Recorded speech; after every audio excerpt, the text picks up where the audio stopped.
Hello students, in this video we will just discuss about the difference between distance and displacement. We have made two videos in detail about distance and displacement and numericals. Please go through them. So here we are going to discuss first about distance. As we have told you, we have discussed that distance is the actual length of the path covered by a body, by a moving body from initial to final position. Whereas the displacement is the shortest distance between initial and final position. This is the difference. Distance is the actual length of the path covered and displacement is the shortest distance between initial and final positions. Next है, distance is always positive, can never be negative or zero for a moving body. यानी कोई जो body move कर रही है, move करेगी तो जाहिर है कुछ तो उसने कवर किया डिस्टेंस, कभी ज़ीरो नहीं हो सकता है, ओके थोड़ा सा ही चली लेकिन होगा तो नेगेटिव नहीं हो सकता. उसका आंसर हम नेक्स्ट में बता रहे हैं क्योंकि स्केलर क्वांटिटी है. Distance is a scalar quantity, तो distance can never be negative. Moving body के लिए ज़ीरो नहीं हो सकता है, नेगेटिव नहीं हो सकता, तो distance is always positive. Whereas on the other hand, displacement may be positive, negative और zero for a moving body. And displacement positive भी हो सकता है, नेगेटिव भी हो सकता है और ज़ीरो भी हो सकता है. इसका मतलब क्या हुआ, थोड़ा सा हम इसको समझ सकते हैं इस एग्जांपल से.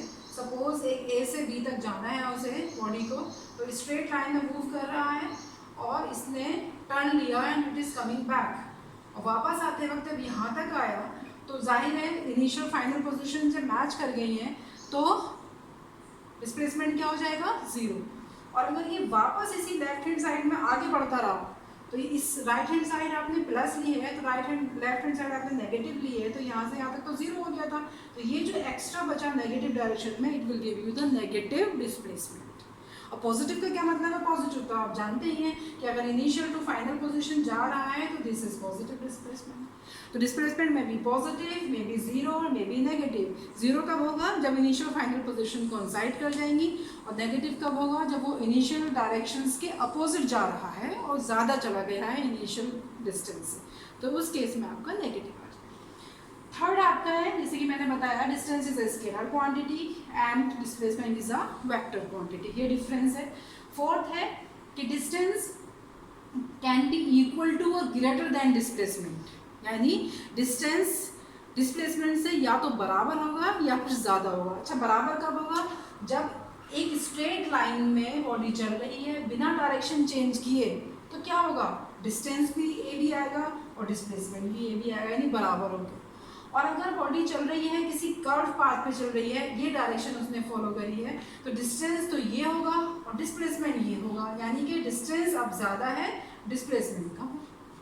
ठीक है, स्ट्रेट लाइन से कम कोई रास्ता हो ही नहीं सकता दो पॉइंट्स के बीच में, इसलिए डिस्टेंस कभी भी डिस्प्लेसमेंट से कम नहीं होगा, या तो बराबर आएगा या फिर ज़्यादा होगा. ठीक है. On the other hand displacement के बारे में क्या ख्याल है, डिस्प्लेसमेंट या तो डिस्टेंस के बराबर होगा या फिर डिस्टेंस से कम होगा, कभी भी डिस्टेंस से ज़्यादा नहीं हो सकता है. ठीक है.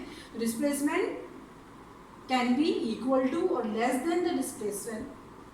It can be equal to or less than the distance. Distance से या तो बराबर होगा या फिर कम होगा, ज़्यादा नहीं हो सकता है. नेक्स्ट है आपका, it can never be less than displacement. ठीक है. डिस्टेंस कभी भी डिस्प्लेसमेंट से कम नहीं हो सकता है. और ऑन द अदर हैंड अगर बात करें, it can never be greater than distance. Displacement हमेशा बराबर होगा या फिर कम होगा, ज़्यादा नहीं हो सकता है. ये सारे पॉइंट्स हमने डिस्कस करने हैं अबाउट डिस्टेंस एंड डिस्प्लेसमेंट.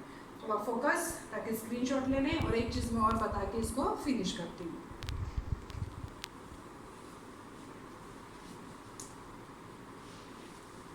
एक चीज़ और मुझे क्या बतानी है, ये बतानी है कि जब हमने बात कर ली कि डिस्टेंस और डिस्प्लेसमेंट के रिलेशन में क्या चीज़ है, डिस्टेंस बराबर होगा या फिर ज़्यादा होगा, तो हम उसे कैसे लिखेंगे, ये आप ज़रा याद रखिएगा. Distance can be greater than और इक्वल टू डिस्प्लेसमेंट. ठीक है. डिस्टेंस ग्रेटर देन और इक्वल टू.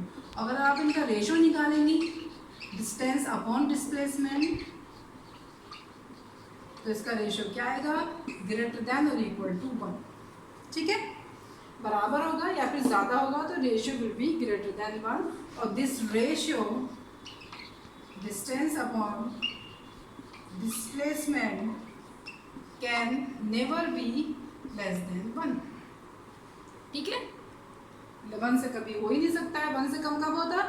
डिनोमिनेटर में जब ज़्यादा होता है और न्यूमरेटर कम होता है, तब लेस देन 1 होता है। वो पॉसिबल है ही नहीं, तो it can never be possible. तो रेशियो जो है ये आप याद रखिएगा कि या तो ग्रेटर देन होगा या फिर इक्वल टू होगा 1 के। Okay, it's all for today about the difference between distance and displacement. Thank you.